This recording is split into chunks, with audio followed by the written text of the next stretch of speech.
So Vivek has already illustrated the goals of the new implemented solution. I want just to add that now we also support the ability to display a watermark on each slide, improving the prevention of unauthorized copies.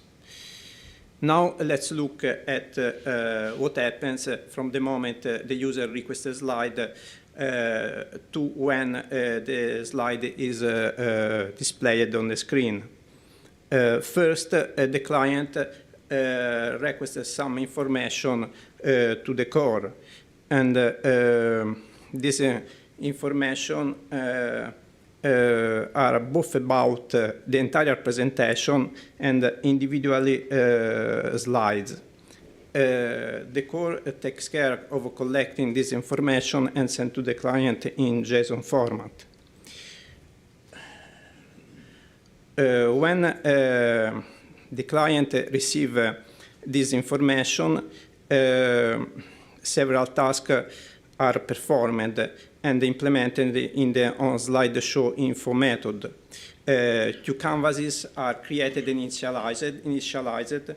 An off-screen canvas, which is used for composing the various images that make up the slide, and a stage canvas where the slide is displayed and where dynamic content such as animations, transitions, and videos are played. The MetaSlide class is responsible for both parsing the information related to an animation included in a slide, and to create the tree of the entire animated sequence. Finally, the client requests the slide content to the core.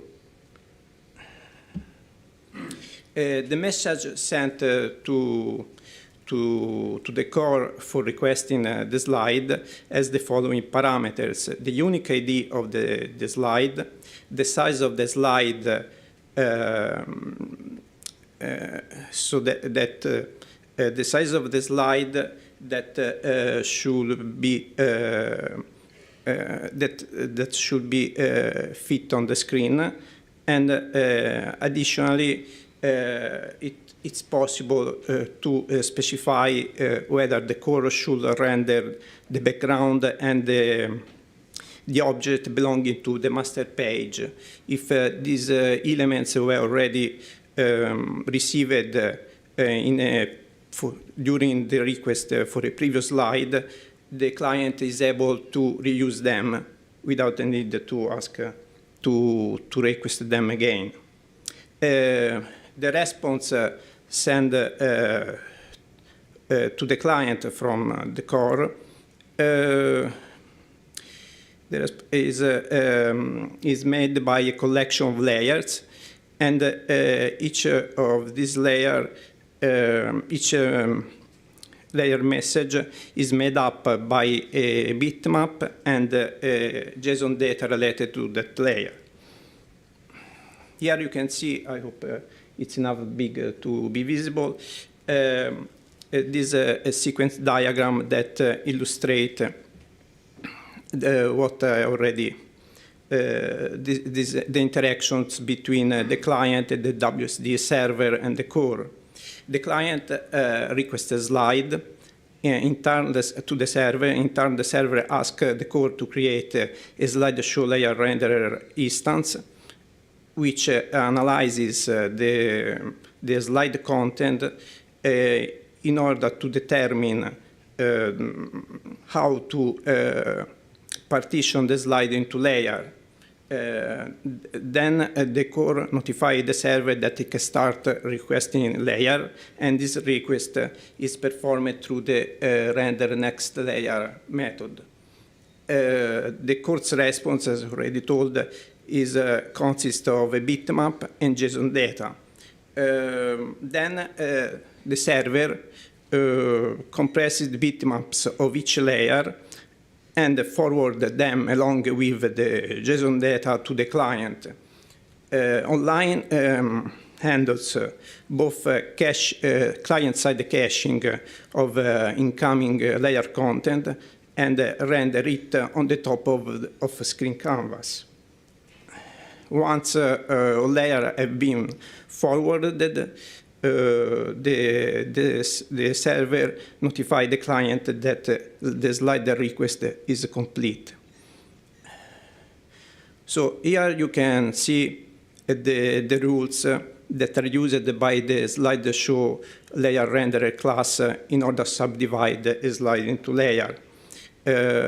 Layers are rendered in a proper bottom to top order.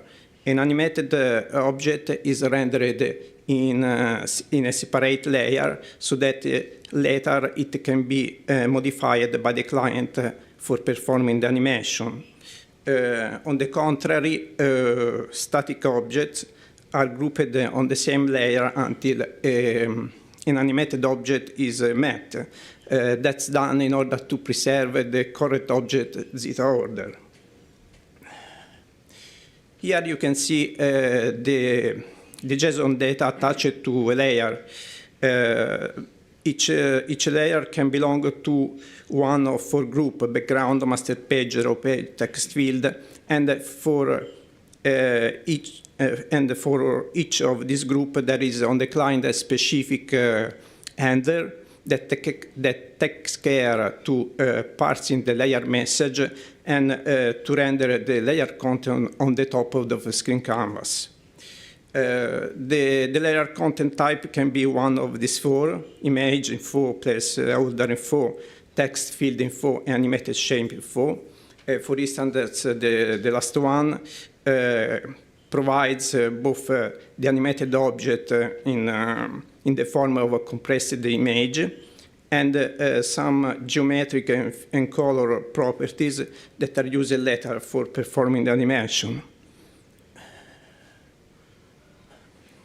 So after seeing how the core subdivide a slide into layers, let's look at what happens once the client has received and composed all the layers on the top of the screen canvas. The Slideshow handler class is responsible for carrying out the next steps. That includes creating and executing a slide transition if needed, and to display the slide on the stage canvas. Moreover, at this point, any video present in the slide is created and started. Finally, prefetching is performed by requesting the next slide to the core.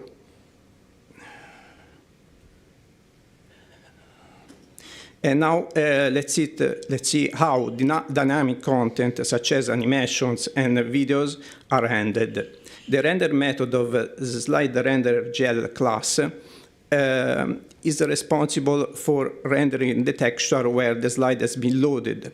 If any animation or video is playing, this method uses the request animation frame for performing a new recursive call to itself. Each call to get the next texture triggers a new composition of the slide, during which any layer that contains an animated object or a video is updated. For instance, the raw videos will render the next frame of each playing videos, and on the top of the screen canvas where the slide is being composed again. As for animation involving shape or paragraphs, the animated element class is responsible for rendering the next frame of the animation. This class manages both the animatable properties of an object, such as position, size, and color, and modifies the original object contained in a layer according to the current values of these properties, which are updated by the animation engine. In this schematic overview, you can see the interaction I just described. From one side, the animation engine uses the animated element instance for updating the animatable properties of the object. On the other side, the slide render GL class uses the same animated element instance for rendering the object according to the updated properties. I want to illustrate how the animation engine works because it will take too much time. I just provide some basic information. This engine is the same available on the desktop application. It has been ported to C++ JavaScript in 2012 as a Google Summer of Code project. It's about 15,000 lines of codes. And for the new Slideshow solution, has been ported from JavaScript to TypeScript and modularized. So what's next? Beyond despite the large amount of work already done, we still need to improve performance and to provide the ability to have a video on any layer, not only on the top of all others. Finally, we also to implement caching at the server level so that a layer can be reused also in other views. And finally, I would to thank the other people that work on this project, Tomasz, Vivek, and Shimon.